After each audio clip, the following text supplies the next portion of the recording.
If your feet are cold every night, if your ankles swell until your socks leave deep marks, and if standing up too quickly makes the room tilt for a second, then the advice you have heard over and over may be the very thing keeping you stuck. Walk more. It sounds sensible, it sounds healthy, it sounds complete. But what if that advice is only half the truth? What if the real reason blood keeps sinking into your lower legs has almost nothing to do with how many steps you took today?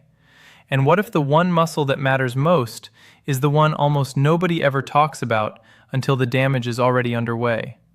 Dr. Marcus Hale used to hear the same story in different voices. A retired teacher who never missed her morning route around the block. A former mechanic who still paced the driveway every evening after dinner.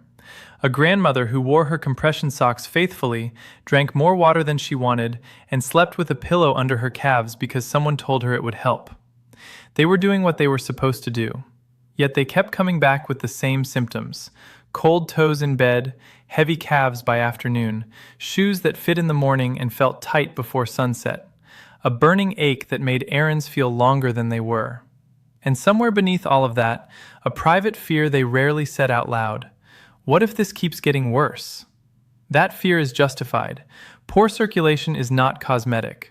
Slow blood flow delays healing, starves skin of oxygen, and can hint that arteries elsewhere are under strain. The legs often whisper before the body begins shouting. But the body does not delay the consequences simply because we do not like thinking about them. That is why one patient stayed in Dr. Hale's mind. Her name was Evelyn Parker. She was 71, sharp-witted, proud, independent, and stubborn in the way strong people often are when their body begins quietly betraying them. She still drove herself. She still hosted family dinners. She still insisted on carrying dishes back to the sink without help. Yet every night, even in warm weather, she tucked her feet under a blanket and rubbed them together, trying to create heat that never seemed to stay. By late afternoon, her ankles looked swollen enough to erase the natural line above her shoes. She had been walking every single day for years, and because everyone told her walking was the answer, she thought the lack of improvement meant one of two things. Either she was doing it wrong, or her body was already too far gone. Neither was true. And that is where the mystery begins. Because walking is good. It matters. No one honest would tell you otherwise. The problem is that walking often tricks people into believing they have fully activated the machinery that returns blood from their lower legs to their heart. In reality, many older adults walk with shortened steps, stiff ankles, cautious posture, and calves that barely contract with enough force to empty the deep veins effectively. The movement is there, the pump is not, at least not in the way they need. So they keep following the advice, thinking consistency alone will rescue them, while the real driver of circulation remains weak, sleepy, underused, and almost invisible. That driver lives in the back of the lower leg, the calf. Doctors sometimes call its action the calf muscle pump. Others call it the second heart, which sounds poetic until you understand what it actually does. Every time the calf contracts with enough force, it squeezes the deep veins inside the leg and pushes blood upward against gravity. Tiny one-way valves close behind that upward surge, so blood does not collapse back down. It is a simple design and an astonishing one. A pressure system built into your own muscles. A lift mechanism hidden inside every step, every rise onto the toes, every controlled squeeze. When it works well, blood moves. When it weakens, blood stalls. And after 60, it often weakens for reasons that creep in slowly. Muscle mass declines, tendons stiffen, vein walls lose some of their firmness, valves become less reliable. Long periods of sitting switch the pump off for hours at a time. Then a strange cycle begins. The less effectively the calf pushes blood upward, the more blood lingers around the ankles. The more swelling builds, the heavier and tighter the legs feel. The heavier the legs feel, the less people want to move. And the less they move, the weaker the pump becomes. Most people think the problem starts with pain.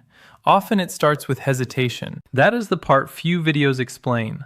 Not because it is unimportant, but because it is less catchy than telling people to log more steps. Yet once you understand the second heart, everything changes. Suddenly, the goal is not random movement.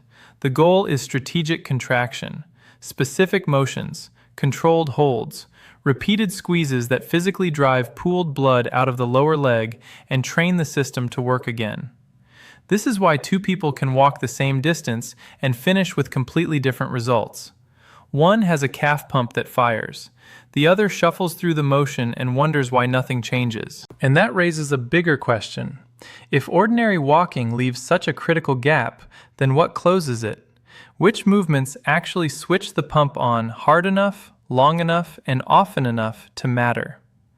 Dr. Hale eventually gave Evelyn a short routine, not an exhausting one, not a fancy one, but a precise one. 5 movements, done in a specific order, less than 15 minutes a day. Within weeks, something in her legs began changing in a way her daily walks never managed to touch. The first movement looked so simple that most people would be tempted to laugh at it, and that is exactly why it surprises them. The first movement in Dr. Marcus Hale's sequence did not require a gym, a machine, or even the confidence to stand up.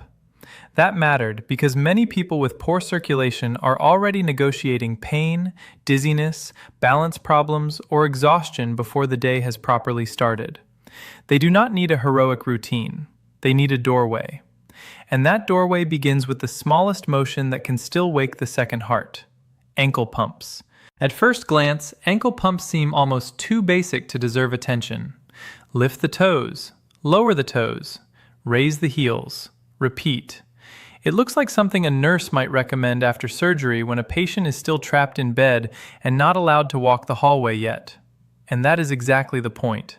Hospitals use this movement because it keeps blood from settling dangerously in the lower legs when a person is inactive. It works precisely because the calf does not need a dramatic movement to begin helping the veins. It needs a real contraction, not a vague shift, not a lazy step, a deliberate squeeze. Dr. Hale used to tell patients that blood loves gravity more than you do. If nothing interrupts that downward pull, fluid gathers where it is least welcome, around the ankles, in the feet, inside tissues that start feeling stretched, shiny, tight, and strangely foreign by the end of the day. An ankle pump interrupts that drift. When you flex the foot toward the shin, then point it downward with control, the calf contracts and relaxes like a hand squeezing a tube and letting go. The veins inside the leg respond immediately. Blood that was stalling begins to move. Evelyn Parker hated the idea when she first heard it. She had come in hoping for a stronger explanation than "move your feet while sitting." To her, it sounded childish, almost insulting, like being handed a toy after describing a real problem. Dr. Hale understood the reaction. Older adults are constantly told to do tiny, cheerful exercises as if that alone explains away what they are feeling. So he did not sell her on simplicity. He sold her on mechanics. He explained that ordinary walking often uses momentum. You tip forward, catch yourself, and move along. But when you sit upright and pump the ankles slowly, you can feel the calf actually tighten. That tightening is not symbolic. It is the therapy. The way he taught it was exact. Sit in a sturdy chair, feet flat, spine tall enough that the breath does not collapse. First, keep the heels planted and lift the toes toward the shins. Pause long enough to feel the front of the lower leg wake up. Then reverse it. Press the toes down and lift the heels as if easing onto a gas pedal, but slower than that, slower than instinct, because speed can hide weakness while control exposes it. One full up and down cycle counts as one repetition, not 10 seconds of mindless tapping. Real repetitions, slow, deliberate, awake. He wanted 20 to 30 of them, 2 or 3 times a day. During breakfast, while reading, before standing after a long television show, before getting out of the car after a drive. These pockets matter more than people realize. Many circulation problems are not created by a total lack of exercise. They are amplified by long islands of stillness spread through an otherwise decent day. One walk in the morning does not erase hours of sitting. The pump needs reminders, not just intentions. Within a week, Evelyn noticed something she did not expect. Her feet were not suddenly warm all night, and her swelling did not vanish, but the heavy, congested feeling around her ankles softened after meals instead of intensifying. That small change mattered because it turned the routine from theory into evidence. Her body was answering. That tiny victory made her curious, not cynical. But Dr. Hale knew ankle pumps had a limit. They are excellent for waking the system, especially in people who are frail, recovering, or afraid to stand. Yet lower leg circulation is not controlled only by the calf. Blood also moves through larger veins traveling up the thigh, and if the muscles higher in the leg remain weak, the support system above the calf stays underpowered. In other words, waking the second heart is important, but it is not enough. You also need to recruit the long muscles that help lift, stabilize, and propel the body. That is where the next movement enters, and it catches many people off guard because it looks gentle until they try to hold it correctly.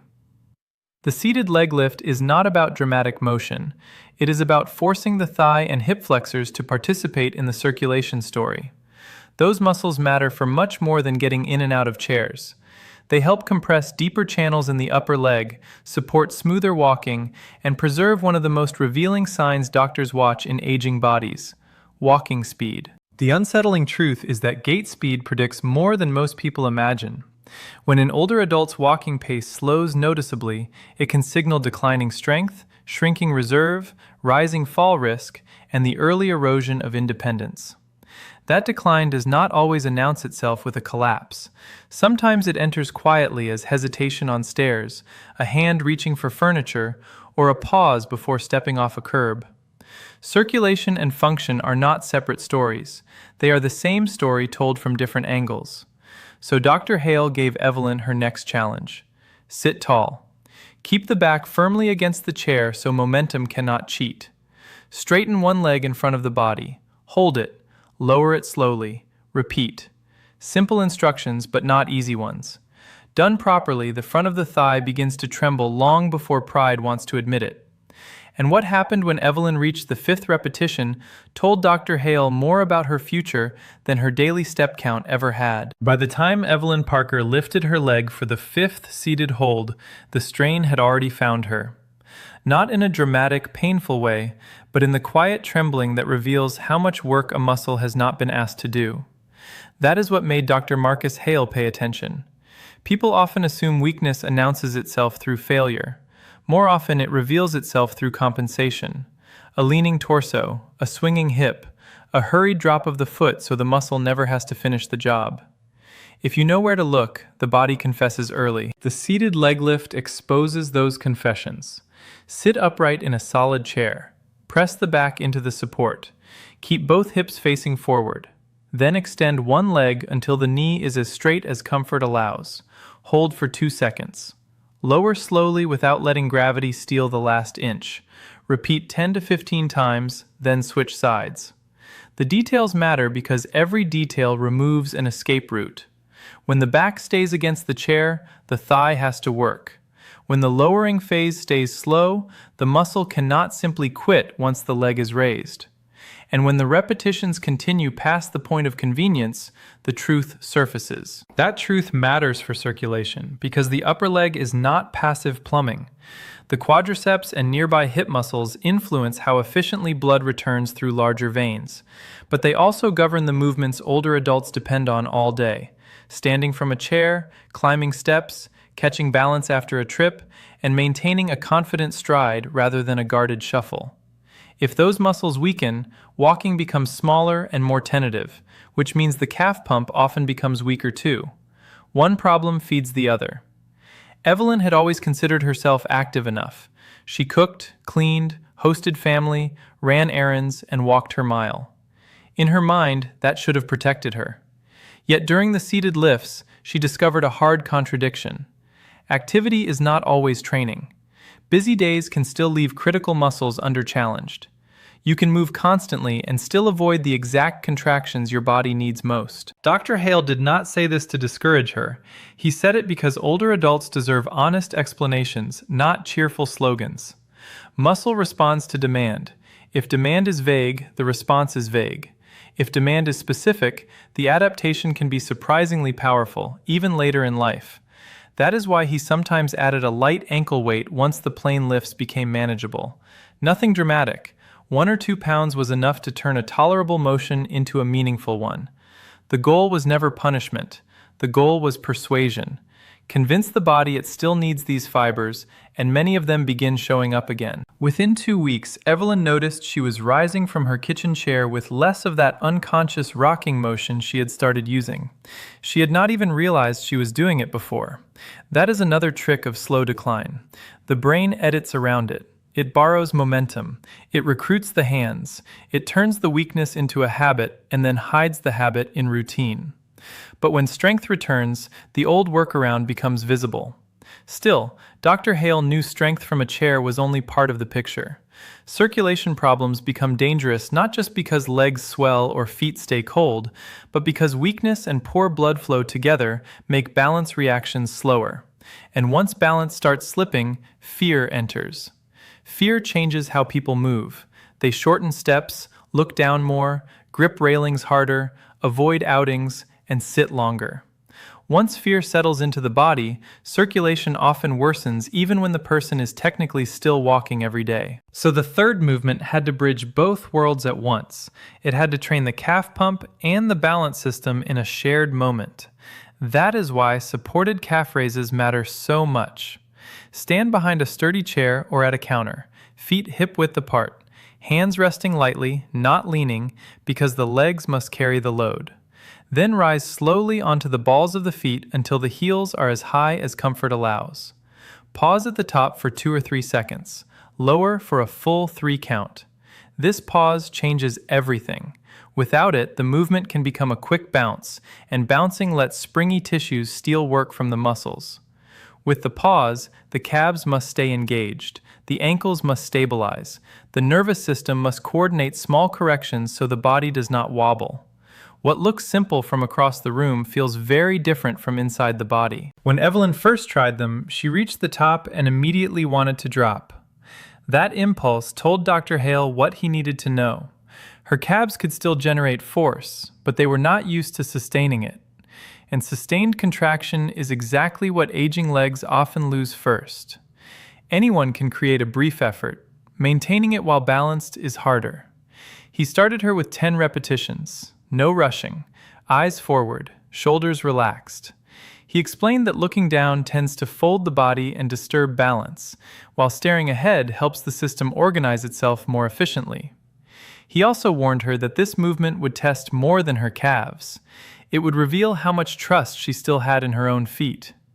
For the first time, she understood that steadiness was strength made visible, not luck, and strength could be trained. That line stayed with her. Because trust, once broken by a few stumbles or a single dizzy moment, is difficult to rebuild. You can regain strength and still feel fragile. You can improve circulation and still hesitate at the first uneven patch of pavement. Reclaiming confidence requires evidence, not optimism, and evidence was about to arrive from an unexpected place. Not from how far Evelyn could walk, but from what happened when Dr. Hale asked her to take 1 foot off the ground and stand still. When Dr. Marcus Hale told Evelyn Parker to stand on one leg, she laughed for exactly 1 second before the seriousness of it settled in. It sounded almost silly, childish even. A balance game, something unrelated to circulation, unrelated to the heavy ankles and cold feet that had brought her there in the first place. Then she tried it.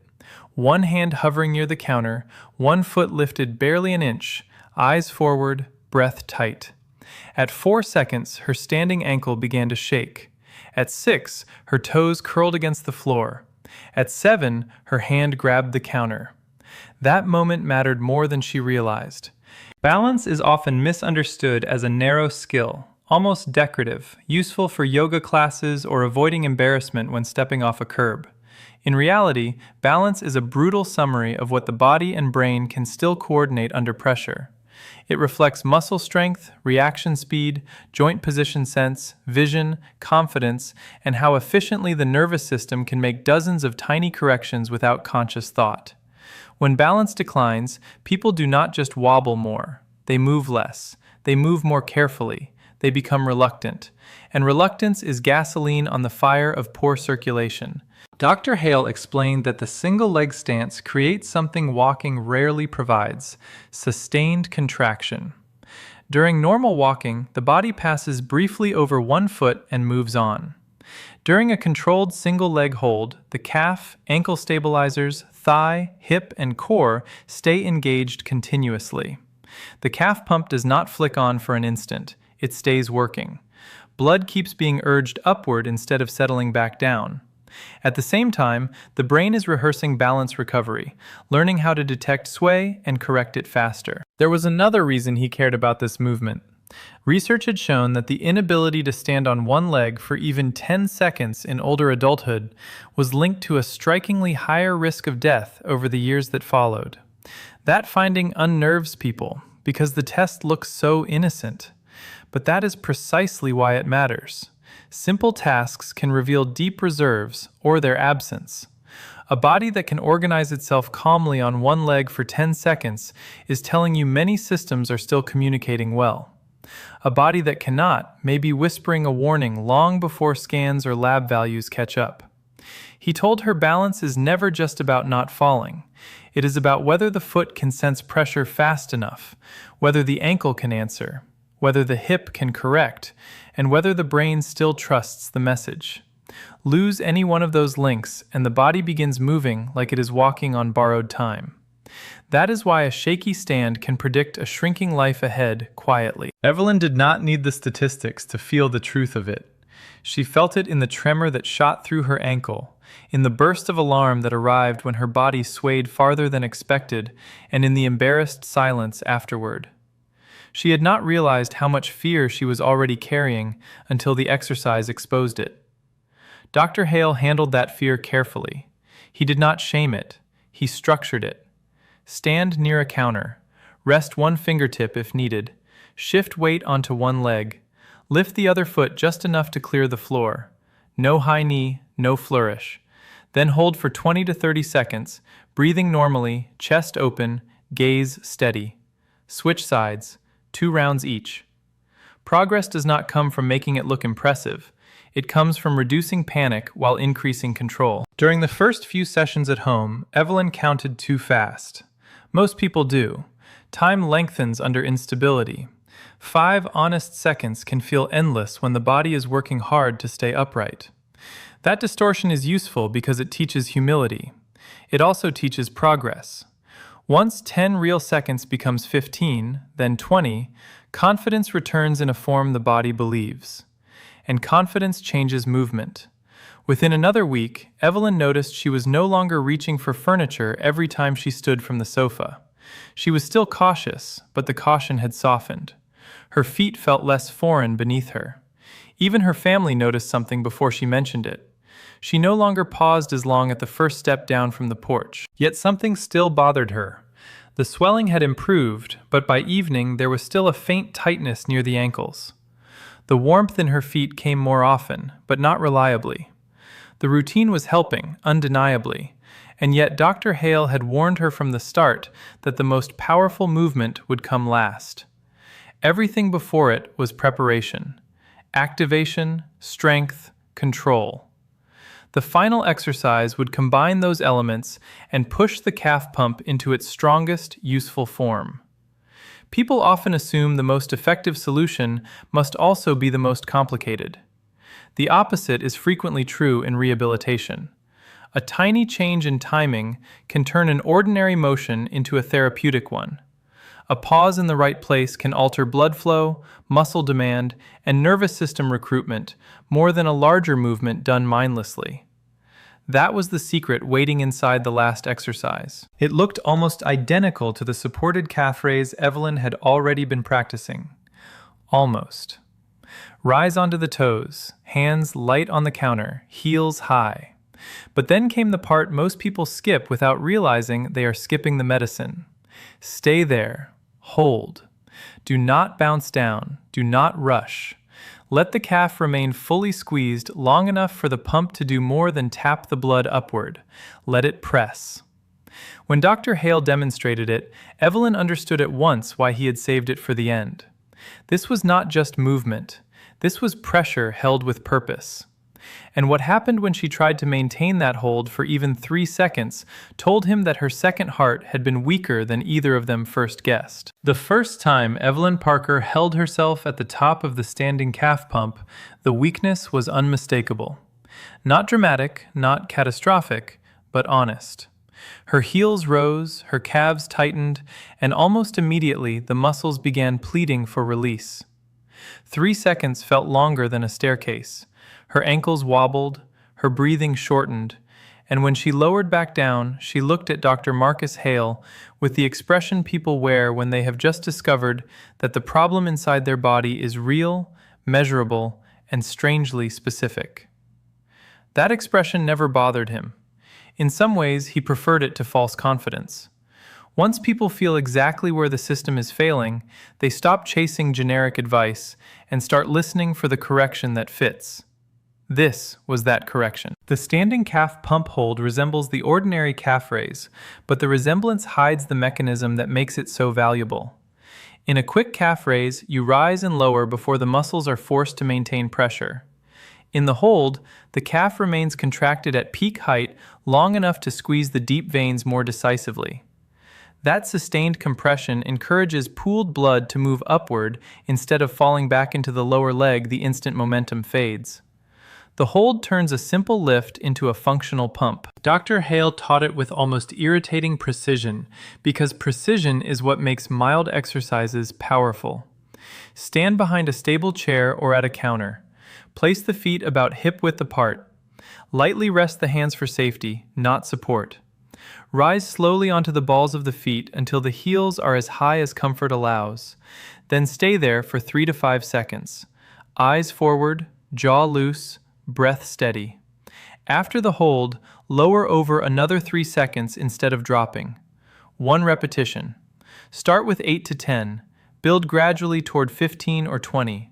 No jumping, no bouncing, no rushing to accumulate numbers that the tissues have not earned. The hold is the point. The slowness is the point. The return is the point. Every shortcut steals from the exact effect the exercise is designed to create. For Evelyn, this final movement changed the way the entire routine felt.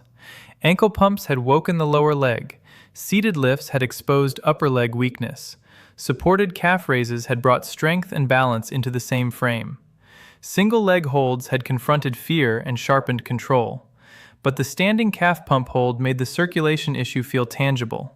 She could sense blood being urged upward.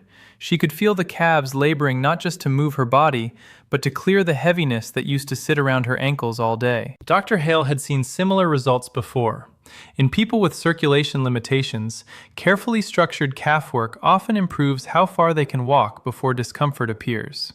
That is not magic, it is mechanics. A stronger, better trained pump helps keep blood moving, which can reduce the sense of congestion and improve the muscle's ability to keep working before they beg for rest.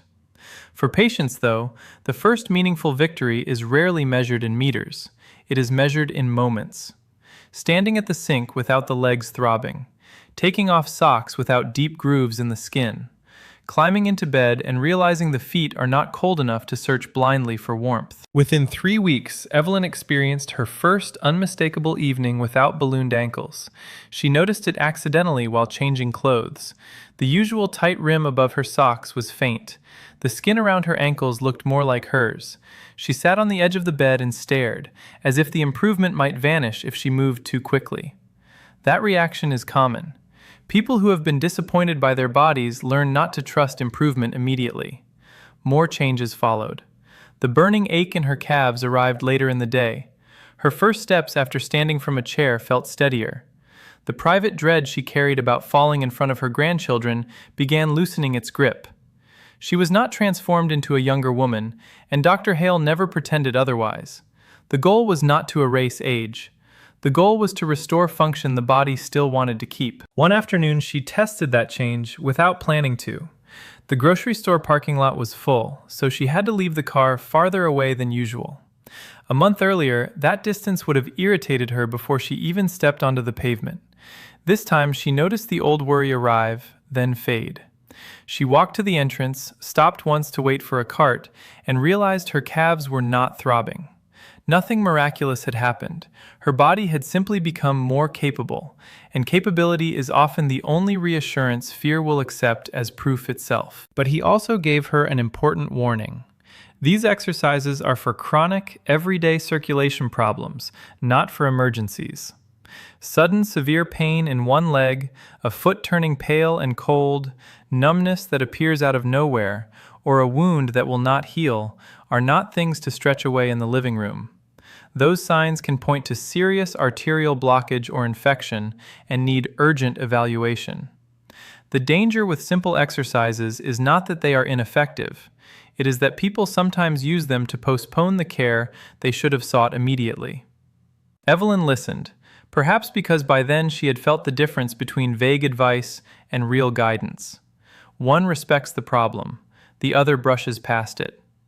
By the 4th week, Dr. Hale asked her a question he had not asked at the beginning. Not how far are you walking, not how many repetitions can you do. He asked, "Do you trust your legs more now than you did a month ago?" She answered without thinking, "Yes." And the reason that single word mattered so much had less to do with exercise than with what trust allows a person to reclaim once it returns. Trust changes the geography of a life. That was what Dr. Marcus Hale wished more people understood. When circulation improves, the real victory is not just warmer feet or smaller ankles, though both matter. The deeper victory is that the world begins opening again. A person who trusts their legs will walk to the mailbox without rehearsing the return trip in their mind. They will stand in the kitchen and finish cooking instead of searching for a chair halfway through. They will step off a curb without that little shock of doubt. They will say yes to errands, visits, markets, sidewalks, and stairs they had been quietly negotiating around for months. Evelyn Parker did not describe her progress in medical language. She never said her venous return had improved or that her calf muscle pump had become more efficient. She said the house felt bigger again. She said evenings no longer ended with her feet throbbing under a blanket while she wondered whether this was simply what the rest of aging would feel like. She said she stopped scanning every room for the nearest stable surface before she crossed it. For her, that was not a minor improvement. That was a piece of freedom returned. The routine itself remained simple. 5 movements, always in the same order, because the order tells the body how to wake, strengthen, balance, and finally drive. First, ankle pumps to switch the system back on after sitting. Second, seated leg lifts to force the thighs and hips to participate instead of leaving all the work to the calves. Third, supported calf raises to merge circulation with balance under a controlled load. Fourth, single leg stance holds to keep the pump engaged while retraining the nervous system not to panic during instability. Fifth, the standing calf pump hold, the strongest sustained squeeze of all, where the second heart finally does the job most people assumed walking alone had already handled. What surprised Evelyn most was not that the routine worked, it was that it worked without drama. No expensive equipment, no punishing schedule, no obsession with chasing 10,000 steps. Just repetition, precision, and patience. The kind of medicine people often underestimate because it does not look impressive from the outside.